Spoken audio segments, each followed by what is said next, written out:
Hi friends, మళ్ళీ ఒక long వీడియోతో మీ ముందుకైతే వచ్చేసానండి. నేనైతే ఈరోజు బోటీ ఫ్రై చేస్తున్నాను అనమాట. బోటీని ముందుగా శుభ్రంగా కడుక్కోవాలండి. నేను చేసేది 1 కిలో బోటీ అండి.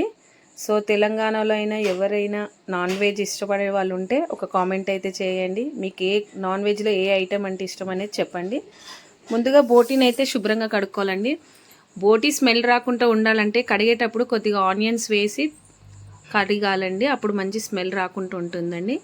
ఇప్పుడు ఒక గిన్నె పెట్టి అందులో సరిపడంత ఆయిల్ వేసి కొత్తిమీర, పుదీనా, ఉల్లిపాయ వేసి అది కొద్దిగా బ్రౌన్ కలర్ వచ్చిన తర్వాత మనం ముందుగా ఉడకపెట్టుకున్న బోటీని వేసేయాలండి. బోటీని వేసిన తర్వాత అది కొద్దిగా నూనెలో మగ్గిన తర్వాత ఏం చేయాలంటే కొద్దిగా ఉప్పు, కొద్దిగా పసుపు, అలాగే కొద్దిగా అల్లం పేస్ట్ వేసి కలపాలండి. తర్వాత రుచికి సరిపడినంత కారము, ఫైనల్గా మన గరం మసాలా వేసుకొని నిమ్మకాయ పిండుకోవాలి. అంతే, సూపర్ బోటీ కూర, తెలంగాణ బోటీ ఫ్రై రెడీ. Thank you.